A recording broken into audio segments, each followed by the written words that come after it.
إن الحمد لله نحمده ونستعينه ونستغفره ونعوذ بالله من شرور أنفسنا وسيئات أعمالنا من يهده الله فلا مضل له ومن يضلل فلا هادي له وأشهد أن لا إله إلا الله وحده لا شريك له وأشهد أن محمدًا عبده ورسوله صلى الله عليه وسلم أما بعد فإن أصدق الحديث كتاب الله وخير الهدي هدي محمد صلى الله عليه وسلم وشر الأمور محدثاتها وكل محدثة بدعة وكل بدعة ضلالة وكل ضلالة في النار أما بعد. L'imam Ibn al-Qayyim rahimahullah, après avoir mentionné les textes ainsi que les athar qui font état des conséquences désastreuses des péchés, ainsi que après avoir parlé, mentionné et exposé la tromperie qui consiste à être trompé par le retard que prennent certaines conséquences du péché pour apparaître. Après avoir parlé de tout cela, l'imam Ibn al-Qayyim rahimahullah commence un nouveau chapitre et détaille les conséquences des péchés sur le serviteur, que ce soit dans sa vie d'ici-bas ou dans l'au-delà. يقول الإمام ابن القيم رحمه الله تعالى: وللمعاصي من الآثار القبيحة المذمومة والمضرة بالقلب والبدن والدنيا والآخرة ما لا يعلمه إلا الله. Il dit rahimahullah que les péchés ont des conséquences qui sont immondes, blâmables et néfastes,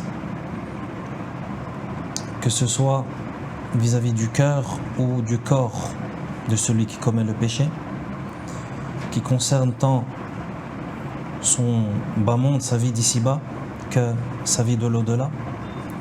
Et toutes ces conséquences, seul Allah subhanahu wa ta'ala les connaît toutes et les recense.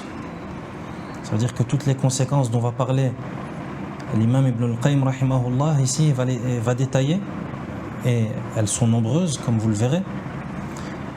L'imam Ibn al-Qayyim rahimahullah, dans cette première phrase, il te donne déjà un avant-goût en te disant que là, tout ce que je vais te dire, et tout ce que je vais t'expliquer, et tout ce que je vais mentionner, c'est juste une partie. La science et la connaissance complète de cela ne revient qu'à Allah subhanahu wa ta'ala. Il commence et il dit: فَمِنْهَا حِرْمَانُ الْعِلْمِ فَإِنَّ الْعِلْمَ نُورٌ يَقْذِفُهُ اللَّهُ فِي الْقَلْبِ وَالْمَعْصِيَةُ تُطْفِئُ ذَلِكَ النُّورِ.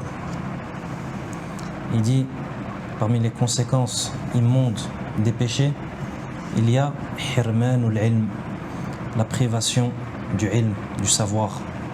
Et bien entendu, on parle ici du savoir religieux, du savoir bénéfique. Il dit la privation du savoir, c'est-à-dire que les péchés, ça entraîne que l'auteur du péché va se voir privé du ilm. Nasallahu al-afiyata was-salam. Il dit فَإِنَّ الْعِلْمَ نُورٌ يَقْذِفُهُ اللَّهُ فِي الْقَلْبِ. Il dit effectivement, le ilm, le savoir religieux, c'est une lumière. Al-ilmu nur, la science d'Allah subhanahu wa ta'ala, le savoir bénéfique, c'est une lumière qu'Allah envoie dans le cœur. C'est une lumière qu'Allah envoie dans le cœur. وَالْمَعْصِيَةُ تُطْفِئُ ذَلِكَ النُّورِ. Et les péchés, les actes de désobéissance, qu'est-ce que ça fait? Ça vient éteindre cette lumière.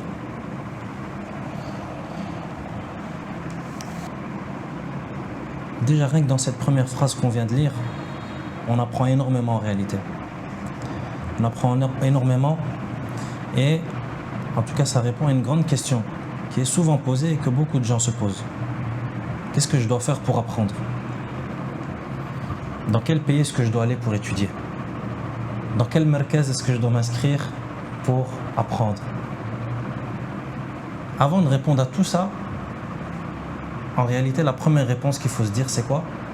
La première chose que je dois faire pour apprendre, c'est d'arrêter de désobéir à Allah et d'arrêter les péchés. Avant même de penser et de réfléchir au pays vers lequel je vais voyager et dans l'institut dans lequel je vais m'inscrire et le cheikh chez qui je vais m'asseoir. Avant tout ça, première chose, je veux apprendre. C'est très très bien. Alhamdulillah, c'est une obligation d'apprendre. Donc le fait que tu aies envie d'apprendre ta religion, c'est un bon signe.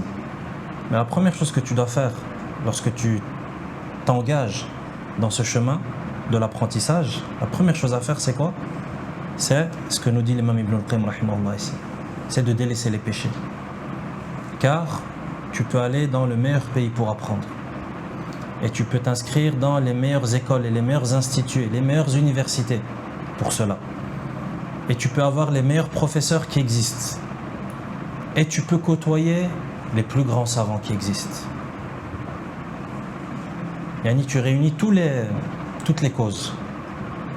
Et tu peux avoir la plus grande intelligence du monde et la meilleure mémoire qui existe sur terre. Mais si tu désobéis à Allah subhanahu wa ta'ala, jamais la science n'entrera dans ton cœur. Regarde, pourquoi? Regarde ce qu'a dit l'imam Ibn al-Qayyim rahimahullah. فَإِنَّ الْعِلْمَ نُورٌ يَقْذِفُهُ اللَّهُ فِي الْقَلْبِ وَالْمَعْصِيَةُ تُطْفِئُ ذَلِكَ النُّورِ. La science, c'est une lumière qu'Allah envoie dans le cœur. Donc si tu veux qu'Allah envoie sa lumière dans ton cœur, il faut que tu prépares ton cœur à recevoir cette lumière. Il faut que ton cœur soit apte.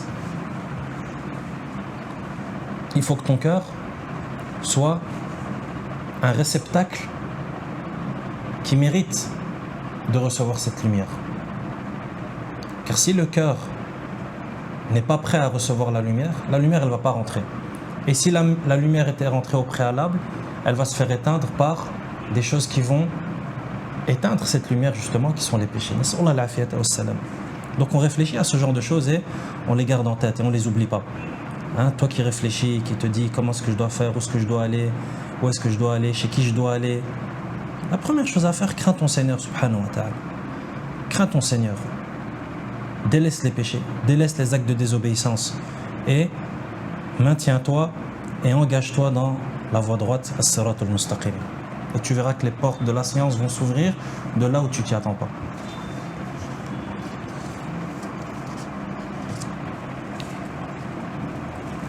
Et bien entendu, lorsqu'on dit cela, c'est pas un appel à délaisser les causes.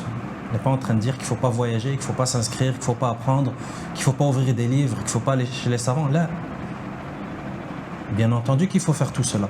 Mais cette remarque, c'est juste pour dire que tout cela, ça ne peut fonctionner que si tu crains Allah subhanahu wa ta'ala et que tu laves ton cœur et que tu prépares ton cœur à recevoir cette science.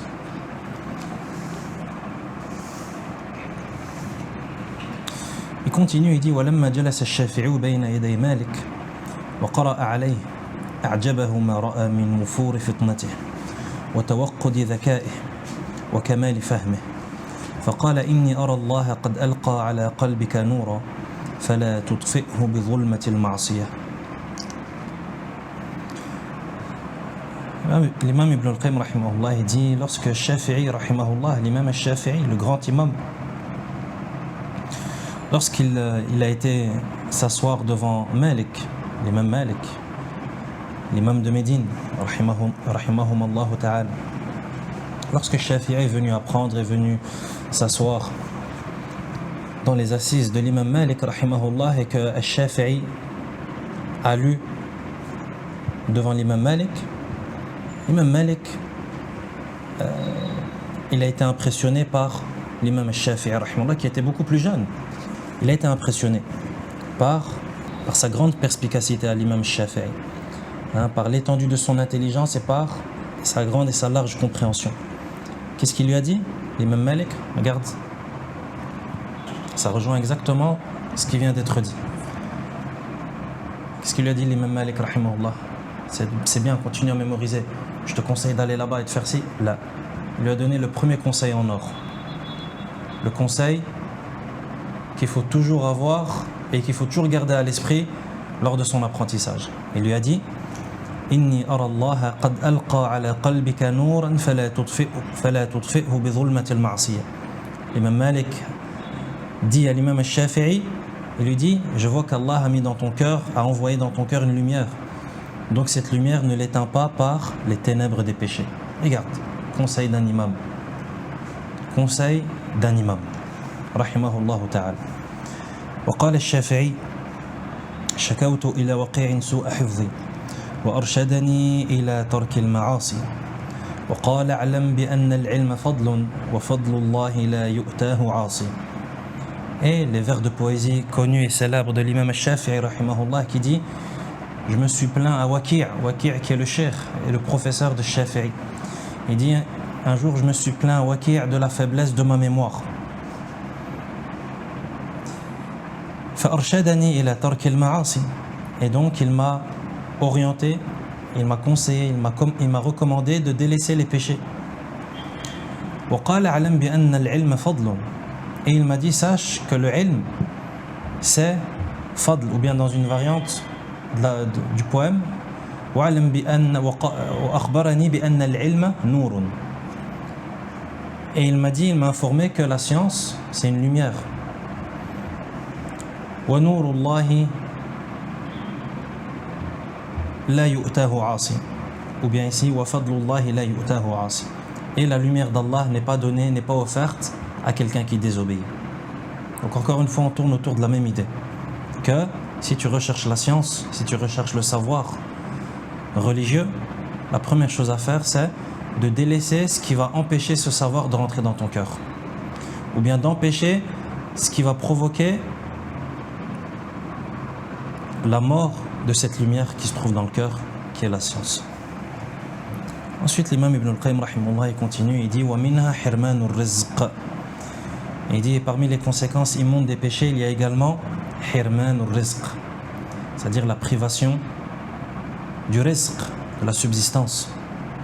La subsistance à comprendre au sens large, que ce soit le rizq matériel ou le rizq qui n'est pas matériel. Mais en réalité le rizq qui n'est pas matériel, ça a déjà été traité en partie dans ce qui vient de précéder, c'est-à-dire le ilm, la privation de la science.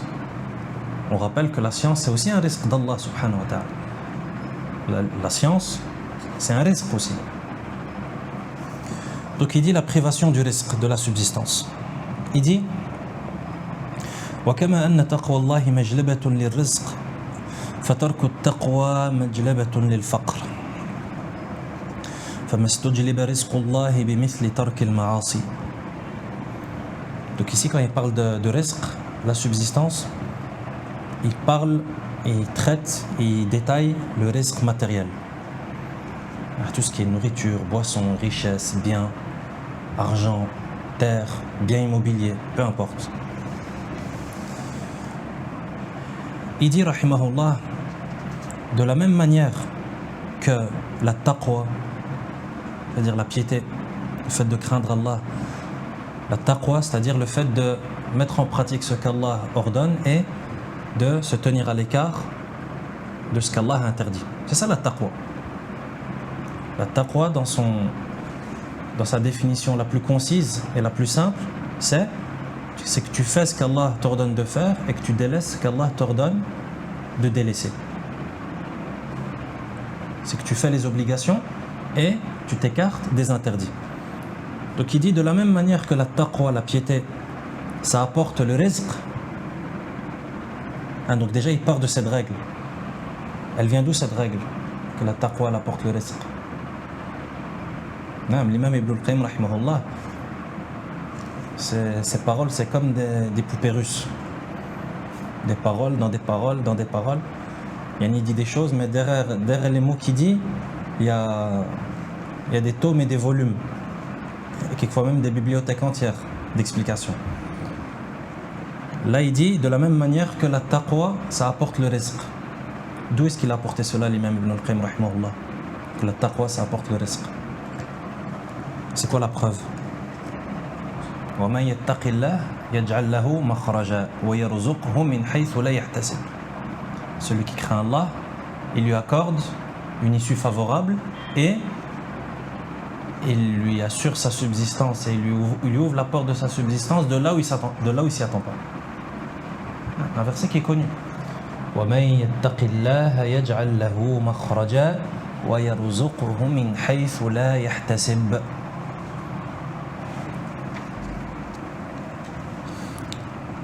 Donc il part de là l'imam Ibn al-Qayyim rahimahullah. Donc de la même manière que la taqwa ça apporte le rizq, il dit فَتَرْكُ التَّقْوَى مَجْلَبَةٌ لِلْفَقْرِ. Donc le fait de délaisser la taqwa, le fait de ne pas avoir de taqwa, ça veut dire quoi? Ça veut dire c'est l'inverse. Les obligations tu les fais pas et les interdits tu les commets. Il dit ça va avoir l'effet inverse. Ça veut dire que ça va repousser le rizq. Il dit مَجْلَبَةٌ لِلْفَقْرِ. Ça va apporter la pauvreté. Et ça va attirer la pauvreté. Il dit فَمَسْتُجْلِبَ رِزْقُ اللَّهِ بِمِثْلِ تَرْكِ الْمَعَاصِي. Il dit voilà pourquoi il n'y a pas de meilleur moyen pour obtenir les bienfaits d'Allah que de renoncer et de délaisser les péchés.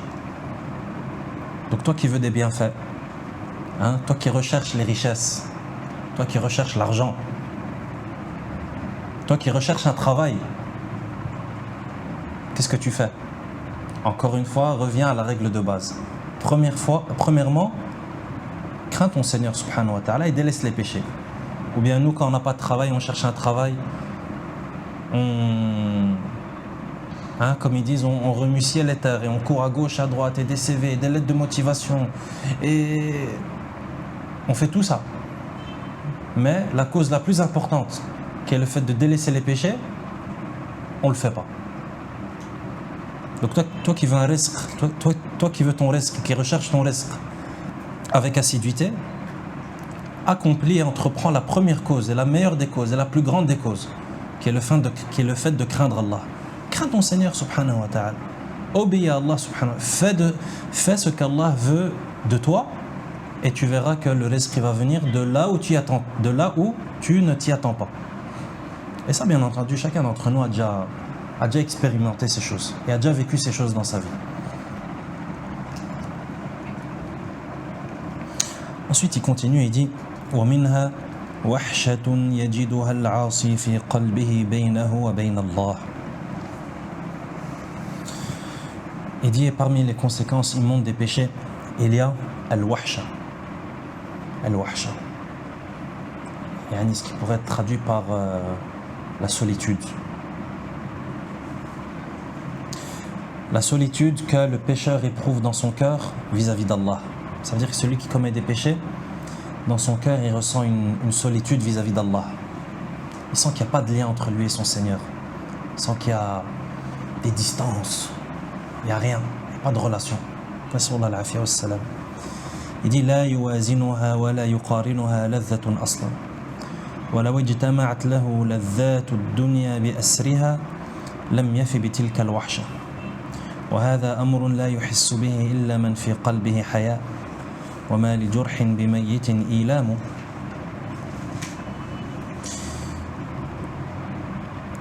Imam Ibn al-Qayyim rahimahullah, il dit que cette solitude que ressent le pécheur, celui qui commet des actes de désobéissance, cette solitude que ressent le pécheur dans son cœur, elle ne vaut aucun plaisir, c'est-à-dire aucun plaisir ne peut l'enlever. Il dit même si on réunissait tous les plaisirs de ce bas monde, il ne vaudrait pas cette douleur et cette solitude qu'éprouve le pécheur. Et ça, c'est des choses qu'on a déjà entendues et qu'on a déjà vues. Des gens qui ont tout ce qu'ils veulent dans ce monde, qui ont tout ce qu'ils veulent, des fortunes colossales, des gens que tout le monde adule, que certains même vénèrent, que certains même divinisent, et ils ont tout pour plaire, comme ils disent. Ils ont l'argent, ils habitent dans les plus belles maisons qui existent, ils roulent dans les voitures qu'ils veulent, ils voyagent dans des jets privés, etc. etc. Célèbres comme personne. Voilà qu'ils te disent ou bien ils écrivent dans leur autobiographie, ou bien dans des interviews qu'ils font après avoir plongé dans une dépression, ils disent « J'avais tout ce que je voulais matériellement, j'avais le confort que je voulais, je ne manquais de rien. Tout ce que je voulais, je l'avais en claquant des doigts, mais malgré ça, je sentais qu'il y avait quelque chose qui n'allait pas dans mon cœur. Je me sentais seul. » Vous n'avez jamais entendu cette parole? Je me sentais seul. Alors que tout le monde est autour de lui. Alors que cette personne, si elle sort dans la rue, il y a peut-être une émeute qui se déclenche, tellement les gens vont se ruer vers elle pour un autographe ou bien les selfies ou je ne sais quoi. Et t'imagines des émeutes autour de ces gens, tellement ils sont célèbres, tellement ils sont connus, tellement les gens veulent se photographier avec eux. Mais malgré ça, il te dit, je me sens seul. Allah, tu te sens seul? D'où vient ce sentiment de solitude? Alors qu'à l'inverse, tu trouves des gens qui vivent tout seuls. Des gens qui vivent tout seuls. Et qui connaissent peut-être, leur entourage peut-être se compte sur les doigts d'une main. Voilà, qu'ils n'ont besoin de personne dans leur vie. Pourquoi? Parce qu'il n'y a pas cette solitude dans leur cœur. Parce qu'eux, ils cherchent la compagnie d'Allah subhanahu wa ta'ala. Et lorsque tu obtiens la compagnie d'Allah, khalas, tu n'as besoin de plus personne. Enfin, ce que dit l'imam Ibn al-Qayyim, rahimahullah, c'est réel. C'est réel et c'est des choses qu'on remarque nous encore aujourd'hui en 2024, en l'année 1445 de l'Hégire. Même encore plus qu'avant, étant donné que le nombre d'habitants sur Terre est beaucoup plus grand qu'à l'époque d'Ibn al-Qayyim, rahimahullah, et beaucoup plus grand qu'à l'époque du prophète, sallallahu alayhi wa sallam. Donc ces choses sont encore plus grandes aujourd'hui, encore plus manifestes et encore plus vraies. Donc l'imam Ibn al-Qayyim, rahimahullah, a dit vrai. Même si tous les plaisirs de ce bas monde étaient réunis chez cette personne qui éprouve cette solitude dans son cœur vis-à-vis de son Seigneur, ça ne repousserait pas cette solitude et ça ne la soignerait pas. Il dit, mais ne peut ressentir cette solitude que celui dont le cœur est vivant.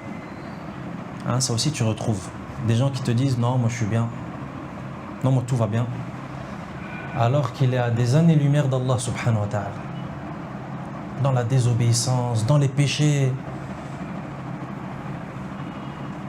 voire même dans la mécréance, bien entendu. Voire même dans la mécréance. Quelqu'un qui n'est pas musulman de base. Il y a des gens qui sont dans les péchés, dans les actes de désobéissance. Et tu vois, lorsqu'il parle, moi tout va bien, je vis la meilleure des vies. Qu'est-ce qu'on lui répond, lui? C'est quoi son cas, lui? Qu'Allah nous en préserve. Parce que ça, c'est un cas encore plus délicat et encore plus grave.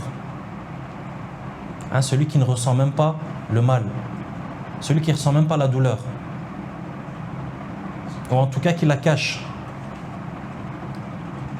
C'est comme a dit l'imam Ibn al-Qayyim, rahimahullah.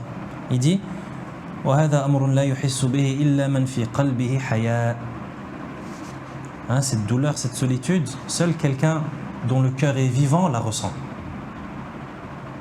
Et c'est pour ça que généralement les gens qui se plaignent de cette solitude dont on vient de parler, généralement ils font quoi en parallèle? Ils cherchent la vérité. Et certains même finissent par se convertir à l'islam. N'est-ce pas? Combien de gens ne sont pas convertis à l'islam? Particulièrement les célébrités, les gens riches. Après justement avoir découvert cette douleur et avoir connu cette douleur. Et être entré, comme ils appellent, dans un burn-out, dans une dépression totale. Et après, du jour au lendemain, Allah Azza wa Jalla les guide vers la lumière de l'islam. Taïb, celui qui ne le ressent pas, c'est quoi l'explication à cela? C'est que lui, son cœur est mort. Son cœur, il est mort. Comment est-ce qu'il peut ressentir une douleur? Le cœur, il est mort. C'est pour ça qu'il dit, il apporte l'imam Ibn al-Qayyim, rahimahullah, mentionne la première partie d'un vers de poésie d'un grand poète qui s'appelle Abu Tayyib al-Mutanabbi. Il dit وَمَا لِجُرْحٍ بِمَيِّتٍ إِيلَامُ مَنْ يَهُنْ يَسْهُلِ الْهَوَانُ عَلَيْهِ. L'autre partie. وَمَا لِجُرْحٍ بِمَيِّتٍ إِيلَامُ. Même les poètes disaient ça. Comme al-Mutanabbi dit وَمَا لِجُرْحٍ بِمَيِّتٍ إِلَامٌ, c'est-à-dire un cadavre, lorsque tu le blesses, il ne ressent pas la douleur. Pourquoi? Parce qu'il est mort. Et quelqu'un qui est mort, tu lui donnes le coup le plus douloureux qui existe. Tu le coupes un membre. Est-ce qu'il ressent? Là, khalas, il est mort. C'est la même chose pour le cœur lorsqu'il meurt. Nas'Allah al-afiyya was-salam. Un cœur qui meurt dans un corps qui est vivant, il ne ressent rien. Et ça, c'est encore plus grave. Ensuite, il continue, il dit, rahimahullah, فَلَوْ لَمْ يَتْرُكِ الذُّنُوبَ إِلَّا حَذَرًا مِنْ وُقُوعِ تِلْكَ الْوَحْشَةِ لَكَانَ الْعَاقِلُ حَرِيًّا بِتَرْكِهَا. L'imam Ibn al-Qayyim, rahimahullah, il dit que si dans le fait de délaisser les péchés, il n'y avait que ce bénéfice, c'est-à-dire le fait d'éviter et de ne pas être éprouvé et affecté par cette solitude. Si dans le fait de renoncer, de délaisser les péchés, il n'y avait que cela, ça aurait suffi à la personne sensée, à la personne raisonnée, de délaisser les péchés. Donc imagine, dans le fait de délaisser les péchés, il n'y a aucune utilité, il n'y a aucun bénéfice, et il n'y a aucun profit, si ce n'est celui-là. C'est-à-dire le fait d'être épargné de cette solitude qui touche et qui affecte le cœur. S'il y avait juste cela, il y avait juste ce bienfait et ce profit dans le fait de délaisser les péchés, Ibn al-Qayyim, rahimahullah, il dit que ça aurait suffi. Ça aurait suffi pour délaisser les péchés. Tellement cette solitude, elle est douloureuse. Hein, cette solitude qui fait en sorte qui te donne l'impression et la sensation que tu es emprisonné. Tu es emprisonné dans ta peau.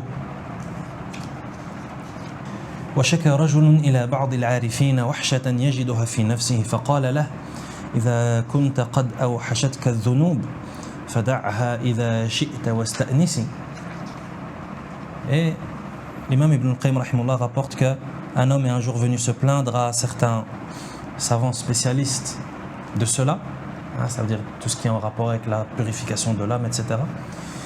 Un homme est venu un jour se plaindre à un cheikh de cette solitude qu'il ressent dans son cœur et qu'il ressent dans son âme. Et le cheikh lui a répondu par un vers de poésie, il lui a dit إذا كنت قد أوحشتك الذنوب فدعها إذا شئت واستأنسي. Si tes péchés, si tu ressens cette solitude, si tes péchés si ce sont les péchés qui ont provoqué cette solitude en toi, il te dit délaisse-la et ainsi tu retrouveras la compagnie. Donc bien entendu, lorsqu'on dit cela en français, toi tu l'entends comme si c'était une phrase normale en français, mais en arabe c'est un vers de poésie. Un vers de poésie qui suit un certain rythme, qui répond à des règles. Voilà que nous on essaie juste de traduire l'essence afin de profiter. Voilà qu'Inch'Allah on revient encore une fois à l'importance d'apprendre la langue arabe pour justement goûter à ses sens et à cette beauté de la langue arabe. وَلَيْسَ عَلَى الْقَلْبِ أَمَرُّ مِنْ وَحْشَةِ الذَّنْبِ عَلَى الذَّنْبِ فَاللَّهُ الْمُسْتَعَانُ.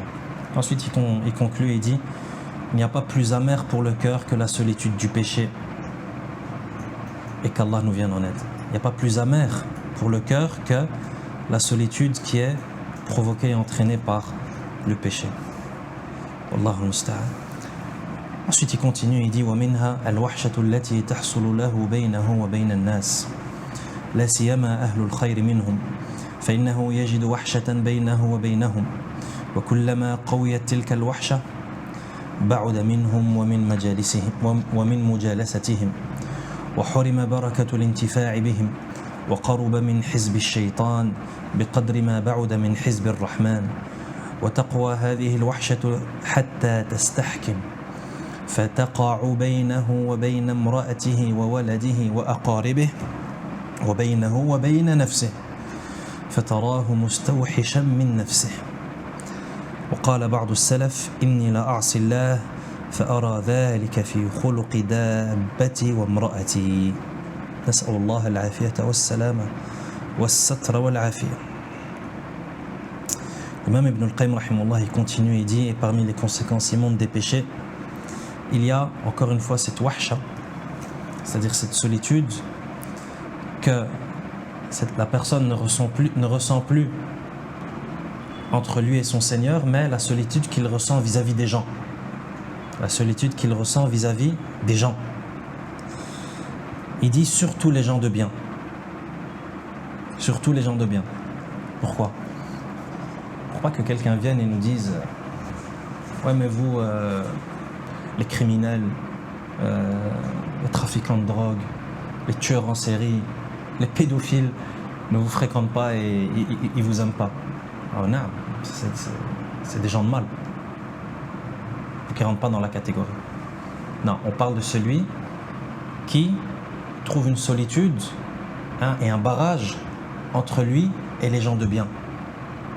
Les vertueux, les gens pieux, les savants, etc. Donc on ne parle pas des gens du mal. Et alhamdoulilah, si tu vois qu'il y a de la solitude, tu éprouves une solitude et un barrage entre toi et les gens du mal, alhamdoulilah, c'est un bon signe. Ça ne rentre pas dans cette catégorie. Voilà, si tu ressens une solitude dans ton cœur et tu ressens une répulsion vis-à-vis des gens du bien, remets-toi en question parce que ça, c'est pas un bon signe du tout. Et de là, bien entendu, on ouvre une parenthèse. On ouvre une parenthèse concernant les gens qui n'aiment pas les meilleurs des gens et qui éprouvent une répulsion pour les meilleurs des gens. En commençant bien entendu par tous les athées, les matérialistes et ceux qui ne croient pas aux prophètes et aux messagers. Et imagine la maladie et imagine l'aveuglement du cœur. Et vous n'aimez pas les meilleurs des gens, les meilleurs gens qu'Allah a créés sur terre. Après descend juste en dessous. Les gens qui n'aiment pas les meilleurs hommes après les prophètes et les messagers.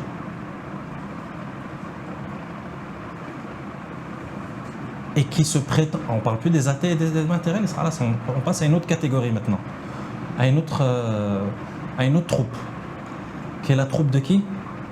La troupe des chiites et des rawafid, qui se prétendent musulmans et qui se tournent vers la Qibla, mais qui n'aiment pas les meilleurs des gens, les meilleurs des hommes après les prophètes et les messagers, à savoir les compagnons du prophète sallallahu alayhi wa sallam. Étant donné que les compagnons du prophète sallallahu alayhi wa sallam, comme c'est des choses qu'on étudie dans la croyance vis-à-vis des compagnons, les compagnons, c'est les meilleurs hommes qu'Allah a créés. Depuis Adam jusqu'au jour de la résurrection. Après, bien entendu, le degré des prophètes et messagers. Parce que le degré des prophètes et messagers, ça c'est numéro 1. Numéro 2, juste après, les compagnons de Muhammad sallallahu alayhi wa sallam wa radiyallahu anhum. Directement. C'est les meilleurs hommes qui ont porté cette terre. Ils sont meilleurs que les compagnons de Isa alayhi salam, les compagnons de Jésus, les apôtres. Ils sont meilleurs que les compagnons de Moussa alayhi salam. Ils sont meilleurs que les compagnons de Nuh alayhi salam, ceux qui ont embarqué avec lui sur l'arche. Ils sont meilleurs que tous ces gens-là. Et tu trouves cette troupe de gens et ce groupe de gens qui les aiment pas et qui vont même plus loin que ça dans leur folie, qui les insultent, qui les excommunient, Nas'Allah al-afiyata was-salam. Regarde, l'imam Ibn al-Qayyim rahimahullah, il parle ici des conséquences des péchés. Que parmi les conséquences des péchés, c'est que tu vas ressentir en toi une solitude et une répulsion vis-à-vis des gens de bien. Qu'Allah nous en préserve. Et qu'est-ce qu'on doit dire alors vis-à-vis des rawafid, des rafidites, qui insultent les compagnons? Nas'Allah al-afiyata was-salam. Donc il dit rahimahullah, la siyama ahlul khayri minhum, particulièrement les gens de bien. C'est-à-dire celui qui commet des péchés ressent une répulsion vis-à-vis des gens, particulièrement les gens vertueux. فإنه يجد وحشة بينه وبينهم. Cette personne, elle va se sentir éloignée et elle va ressentir de la solitude entre lui et ces gens. Et il dit وكلما قويت تلك الوحشة بعد منهم ومن مجالستهم. Et au plus cette solitude va s'intensifier dans son cœur, au plus ce pécheur, ce désobéissant, va s'écarter des gens de bien et des gens vertueux et de leurs assises. Et ça aussi, c'est des choses qu'on remarque. C'est que la personne, au plus elle pêche, au plus elle désobéit à son Seigneur, au plus elle s'écarte des gens de bien. C'est-à-dire au moins, elle va s'approcher des savants. Au moins, elle va s'approcher de ceux qui donnent, qui propagent la religion. Même si tu n'as pas des savants autour de toi, tu trouves toujours des gens de bien autour de toi. Bifadlillah Azza wa Jal. Dans la majorité des cas, tu trouveras toujours dans ton entourage, dans ta ville, dans ton village, dans ta région, des gens de bien. Au plus la personne pêche, au plus elle va s'écarter de ces gens de bien et de leurs assises et de leur compagnie. Alors que, comme on avait vu dans les causes d'augmentation et de diminution de la foi, on avait vu qu'une des plus grandes causes de diminution de la foi, c'est quoi? C'est les mauvaises compagnies. Donc toi, lorsque tu t'éloignes de la bonne compagnie, où tu vas? Tu vas chez une compagnie neutre, ni bonne ni mauvaise. Là, si tu t'éloignes des gens de bien, tu te rapproches des gens de mal. Tu peux en être sûr. Tu t'éloignes du bien, tu t'approches du mal. Tu t'éloignes du mal, tu t'approches du bien. Il n'y a pas de situation et il n'y a pas de no man's land, comme ils disent. Là où une situation intermédiaire, là où personne n'entre, ni le bien ni le mal là. Soit c'est le bien, soit c'est le mal. Regarde quelle est ta compagnie, et si tu as une bonne compagnie, alhamdoulilah, continue et profites-en. Et si tu as une mauvaise compagnie, tu as des mauvaises fréquentations, alhamdoulilah, change. Tant que tu es vivant, c'est encore possible. Bifadlillah Azza wa Jal. L'occasion est encore à saisir. Ensuite, il continue et il dit وَحُرِمَ بَرَكَةُ الْإِنْتِفَاعِ بِهِمْ. Et naam. Ça aussi, c'est une des sanctions et un des châtiments qui va toucher cette personne. C'est que lorsque tu vas t'éloigner des gens de bien et de leur compagnie et de leurs assises, du fait de les fréquenter, qu'est-ce qui va se passer? C'est que tu vas être privé du fait de profiter d'eux.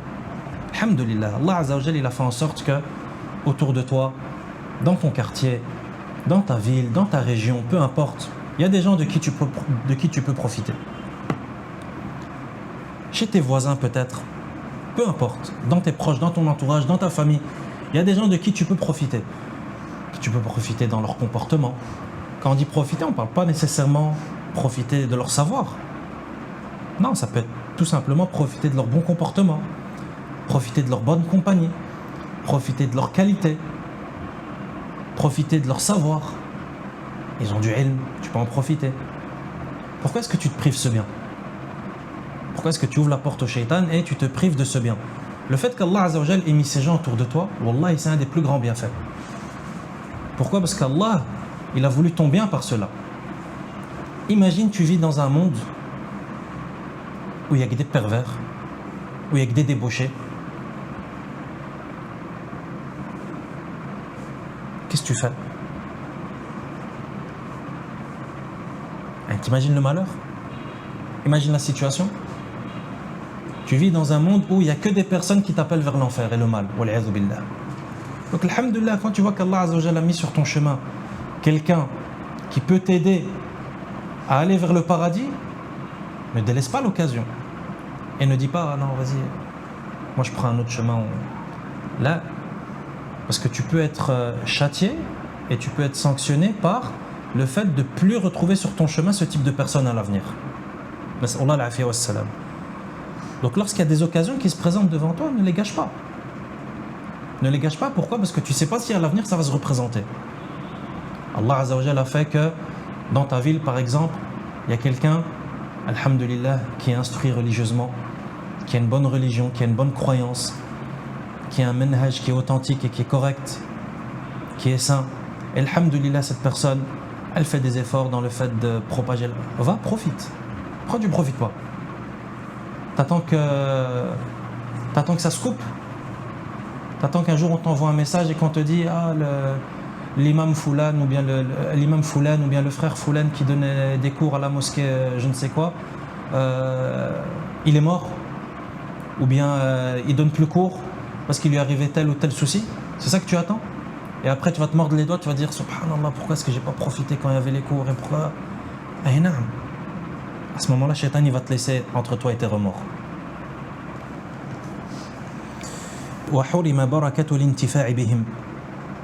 Et il est privé de la bénédiction qu'il y a dans le fait de profiter de ces gens. Bien entendu, lorsqu'on donne l'exemple avec les imams, etc., ça, ce sont des exemples. Bien entendu, il y a des exemples encore plus grands. C'est l'exemple des savants. Et ça, c'est encore une plus grande perte. C'est des gens qui ont l'occasion, et des gens à qui Allah Azza wa Jalla a mis sur leur chemin des savants, des érudits, des sommités. Alors là, le fait de ne pas profiter de ces gens, c'est encore une plus grande perte. Nas'Allah al-afiyya. وحرم بركة الانتفاع بهم وقرب من حزب الشيطان بقدر ما بعد من حزب الرحمن. Encore une fois, regarde, l'imam Ibn al-Qayyim revient avec la même idée. C'est que la personne, au plus elle va s'éloigner de ces gens de bien, qu'est-ce qui va se passer? يقرب من حزب الشيطان. Il va s'approcher du parti du shaitan, du diable. بقدر ما بعد من حزب الرحمن. Proportionnellement à la distance de laquelle il s'est éloigné du parti du Rahman, qui est Allah subhanahu wa ta'ala. Au plus tu t'éloignes d'Allah, au plus tu t'approcheras du shaitan. Et au plus tu t'éloigneras du shaitan, au plus tu t'approcheras d'Allah subhanahu wa ta'ala. Donc regarde dans quelle partie et dans quel clan tu veux être. Il continue, il dit rahimahullah wa taqwa hadhihi al-wahshatu hatta tastahkim. Il dit cette solitude que le pécheur il ressent dans son cœur, elle s'intensifie jusqu'à s'ancrer, jusqu'à s'enraciner.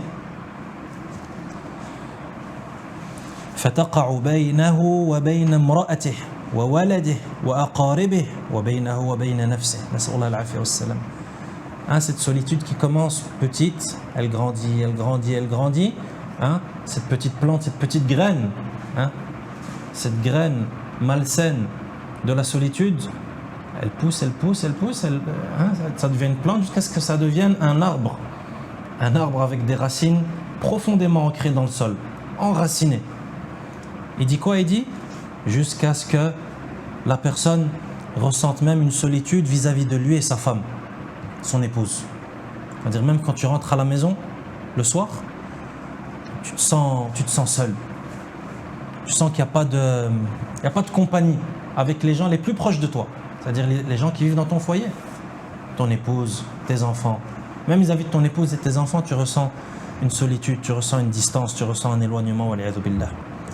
Et l'imam Ibn al-Qayyim, il va encore plus loin. Et il dit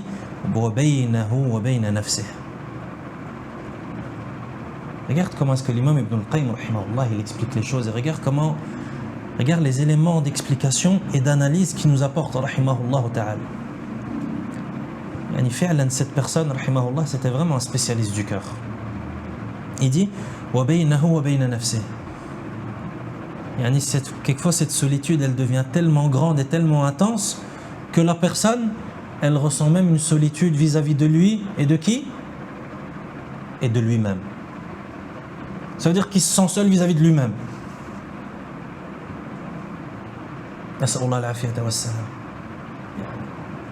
C'est tellement fort que tu as du mal à t'imaginer la chose. Mais ça existe. Et c'est les conséquences des péchés et des actes de désobéissance. Et ne sois pas étonné et ne dis pas oui, mais ça c'est des cas extrêmes. Là, c'est des choses qui existent. Et les gens qui se suicident, pourquoi est-ce qu'ils se suicident? Ils ne ressentent pas cette solitude vis-à-vis d'eux-mêmes. Cette solitude qu'il y a entre eux et leur âme. Pourquoi ils se sont suicidés? Et pourquoi est-ce que la personne, elle déprime? À cause de ces choses.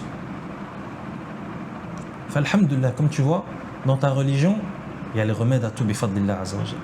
Voilà, est-ce que tu cherches les remèdes? Est-ce que tu cherches au bon endroit les remèdes? Ou bien lorsque tu as un problème psychologique, ou bien lorsque ça va pas, tu vas chez le psychologue et tu lui racontes tes problèmes et tu lui racontes ta vie. Et tu payes des séances à je sais pas combien. Réveille-toi. T'es un musulman, alhamdulillah. T'es un musulman, bifadlillah azza wa jalla. Yani, tu suis la meilleure des personnes, sallallahu alayhi wa sallam, qui a tout expliqué et qui a rien laissé. Il t'a même expliqué comment est-ce que tu dois faire lorsque tu rentres aux toilettes, sallallahu alayhi wa sallam. Et ton Seigneur, il t'a descendu un livre dans lequel il y a tout. Et rien n'a été omis.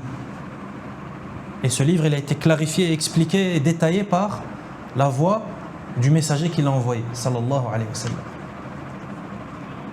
Et toi, quand tu as ce type de problème, tu mets tout ça de côté et tu vas chez des charlatans. Et un peu de bon sens. فتراه مستوحشا من نفسه وقال بعض السلف إني لأعصي الله فأرى ذلك في خلق دابتي وامرأتي. Et voilà pourquoi un pieux prédécesseur disait Inni la'asi Allah, je désobéis à Allah et j'en vois les conséquences dans la conduite de ma monture et de mon épouse. Regarde, le pieux prédécesseur, rahimahumullah, je désobéis à Allah et j'en vois les conséquences dans quoi? Dans ma monture. C'est-à-dire lorsque je monte sur mon âne, mais lorsque je monte sur mon âne et que je lui dis d'avancer, il ne veut pas avancer. Et lorsqu'il avance et que je lui dis de tourner à droite, il ne veut pas tourner à droite. Et lorsque je lui dis d'arrêter, il ne s'arrête pas. Qu'est-ce qu'il se dit? Il dit, tu vois, ça c'est les conséquences de mes péchés. Hein? Toi, quand tu rentres dans ta voiture le matin pour aller au travail et que tu mets le contact et que le moteur il s'allume pas, est-ce que tu te poses cette question?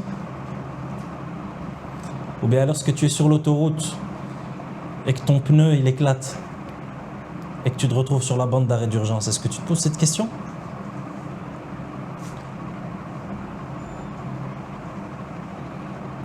C'est là que tu remarques qu'on est très ignorant en réalité de notre religion.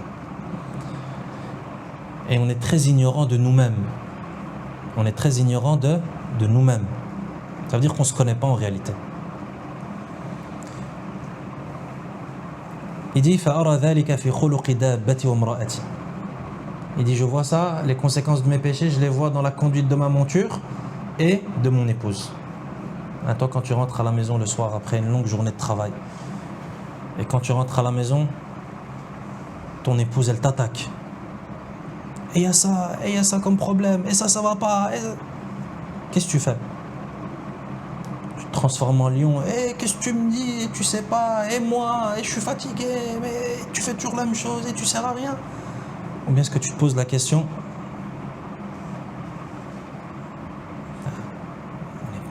c'est quoi cette attaque? C'est quoi ce comportement de mon épouse? Quel péché est-ce que j'ai fait pour que mon épouse se comporte comme ça avec moi? Ou bien toi c'est directement c'est moi l'homme, qu'est-ce que tu dis? C'est pas comme ça. Allah musta'an. Allah Azza wa Jalla nous réforme.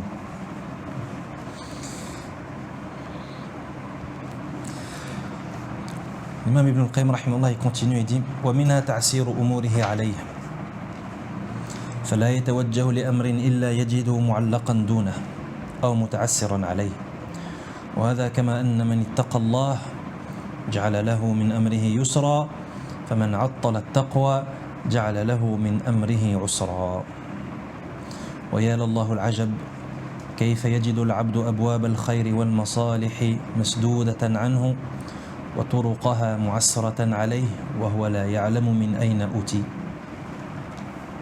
Imam Ibn al-Qayyim rahimahullah continue et dit que parmi les conséquences immondes des péchés, il y a ta'sir umurihi alayh. L'imam Ibn al-Qayyim rahimahullah, il parle dans des choses incroyables. Allah, sois attentif à ces choses que tu entends parce que, comme le disent les savants, et les grands savants même, des savants même qui sont morts, rahimahumullah, ce que tu lis d'Ibn al-Qayyim rahimahullah particulièrement, bon là on est dans le livre Ad-Da' wa Ad-Dawa, mais généralement Ibn al-Qayyim rahimahullah, lorsqu'il parle d'un sujet, il explique quelque chose, sois attentif, parce que c'est possible que ce qu'il dit, tu ne le retrouveras pas ailleurs. Ibn al-Qayyim, rahimahullah, il est particulier. Comme son cheikh d'ailleurs, Cheikh al-Islam Ibn Taymiyyah. Ces savants, ce sont des savants particuliers. Lorsque tu lis quelque chose par rapport à eux, tu écoutes un cours en rapport avec Ibn al-Qayyim, rahimahullah, etc. Et sois attentif. Sois attentif parce que c'est possible qu'il va traiter un sujet qui n'a été traité dans aucun autre livre. Bien entendu, dans aucun autre livre, exclut le livre d'Allah subhanahu wa ta'ala. Parce que le livre d'Allah, il a rien omis. Ni la sunna du prophète sallallahu alayhi wa sallam. Non, lorsqu'on parle des livres, c'est-à-dire les livres qui ont été rédigés par les savants et les imams de cette communauté. Car ce qu'il te dit, il dit وَمِنَا تَعْسِيرُ أُمُورِهِ عَلَيْهِ. Parmi les conséquences des péchés, il y a que dans ta vie, tout devient difficile. C'est-à-dire tout ce que tu entreprends, difficile. Pas de facilité. Tout ce que tu entreprends, de manière générale. Même si tu te lèves pour aller faire un café, bon, tu prends le verre, il se casse. Tu fermes une porte à clé, la clé elle se casse. Tu sors de chez toi à la maison, j'ai oublié la clé à la maison. Tout ce que tu fais, des difficultés. Est-ce qu'on se pose la question? Est-ce qu'on fait le lien entre ça et les péchés? Ou bien on dit... ou bien on fait comme certains font et on devient superstitieux. Superstition qui ne fait pas partie de notre religion. يقول فلا يتوجه لأمر إلا يجده معلقا دونه. Il dit donc cette personne qui commet des péchés, elle n'entreprend rien dans sa vie, elle n'entreprend rien dans sa journée sans qu'elle trouve la porte fermée. Sans qu'elle trouve la porte fermée. Aujourd'hui, tu vas pour t'inscrire dans un cours, par exemple, fermé. Tu vas pour faire, peu importe, des courses pour ta famille, là, fermé. Tu tombes en panne. Tu as oublié ton portefeuille, peu importe. Il n'entreprend rien sans trouver les portes fermées ou que cela lui soit rendu difficile. Pas nécessaire que ce soit fermé, mais il y a de la difficulté. Ça veut dire que tu entreprends ce que tu fais, mais c'est difficile. Ça veut dire qu'après avoir entrepris cette chose qui en réalité est banale, tu es fatigué. Tu as l'impression d'avoir gravi le mont Everest. Il dit, lorsqu'on craint Allah, Allah facilite toutes choses. Mais si on ne le craint pas, il les rend difficiles.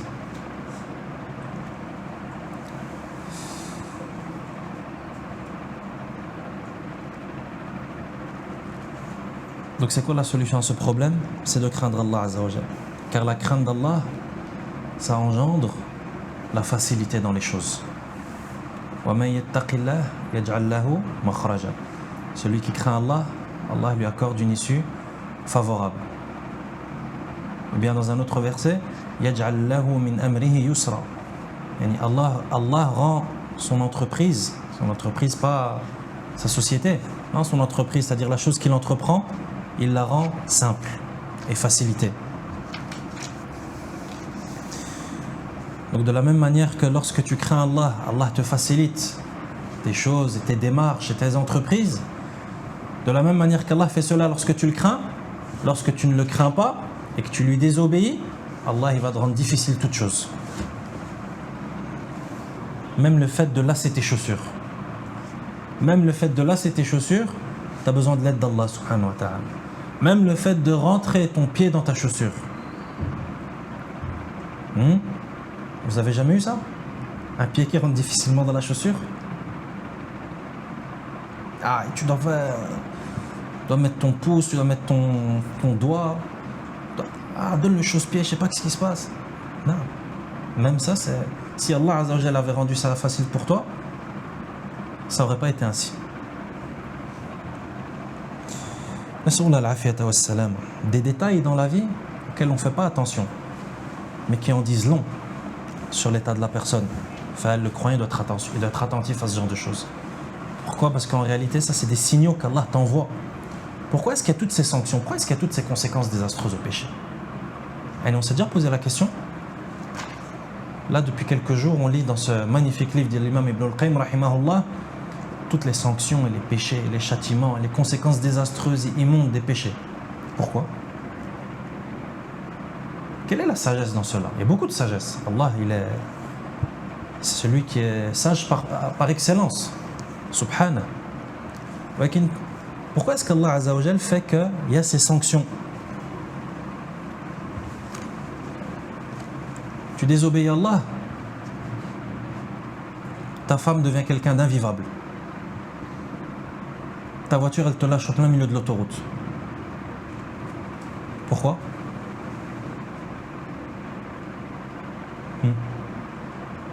Quelles seraient les sagesses derrière cela? Pour revenir du péché. Sans parler de l'équité, de la justice d'Allah. Parce que c'est l'équité, tu le mérites. Et comme on en a parlé, c'est une partie de ce que tu mérites. Parce que si Allah te sanctionnait par tout ce que tu méritais, comme on a dit, Allah, il n'y aurait plus personne sur terre. Donc sans parler de l'équité, de la justice. Mais une des autres sagesses, c'est Tu reviens du péché. Ahsant. Yani, toutes ces sanctions, c'est un message qu'Allah il t'envoie. C'est un signal.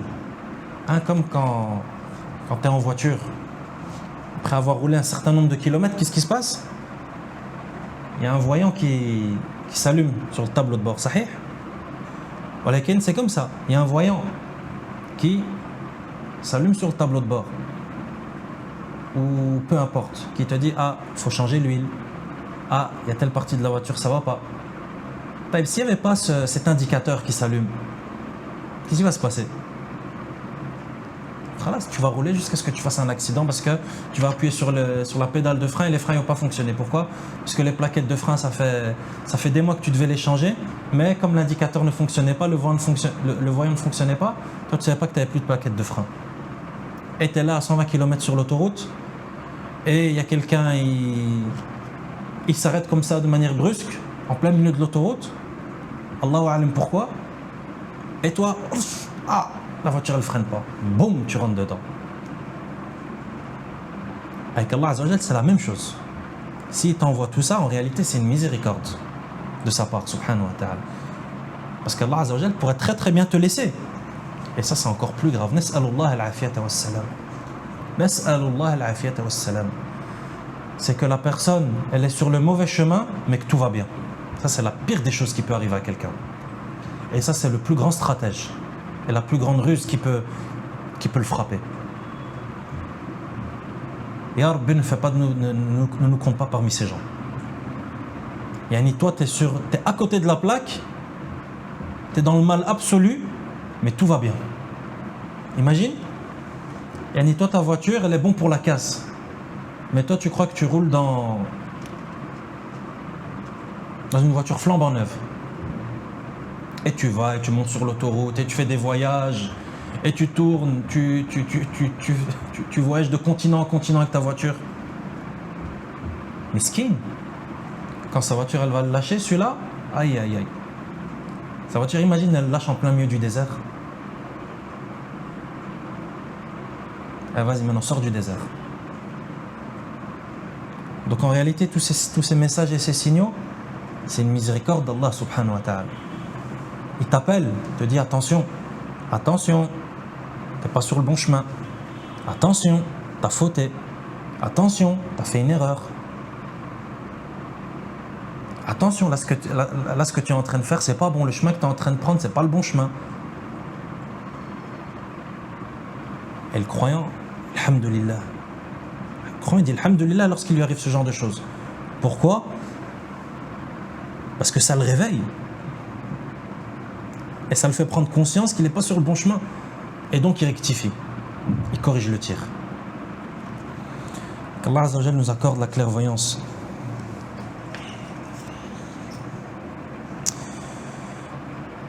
ويا الله العجب كيف يجد العبد أبواب الخير والمصالح مسدودة عنه وطرقها معسرة عليه وهو لا يعلم من أين أوتي.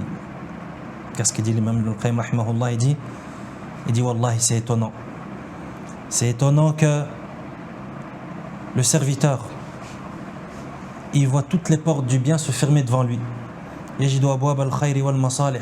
Les portes du bien et les portes qui le mène vers son intérêt, al-masalih. Tout se ferme devant lui. Et tous les chemins sont fermés, sont bouclés. Et sont difficiles à entreprendre. Et lui, il ne sait pas c'est quoi la cause. Et il ne sait pas d'où ça vient.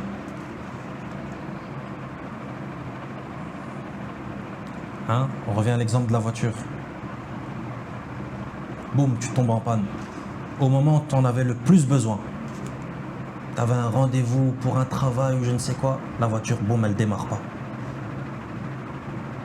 Tu rentres le soir, la femme qui saute sur toi. Les enfants qui t'obéissent pas. Tu vas accomplir le bien, tu n'y arrives pas. Et la personne, elle ne sait pas à cause de quoi. Elle ne sait pas c'est dû à quoi. Il s'étonne de ça, l'imam Ibn al-Qayyim, il dit ça c'est ajib. C'est ajib. Pourquoi? Parce que la personne, elle ne connaît pas le remède à sa situation. نسأل الله العافية والسلامة نسأل الله عز وجل أن يبصرنا في دينه وأن يرينا الحق حقا وأن يرزقنا اتباعه وأن يرينا الباطل باطلا وأن يرزقنا اجتنابه وأن يرحمنا برحمته التي وسعت كل شيء إنه هو الجواد الكريم وصلى الله وسلم على نبينا محمد وعلى آله وأصحابه أجمعين والحمد لله رب العالمين.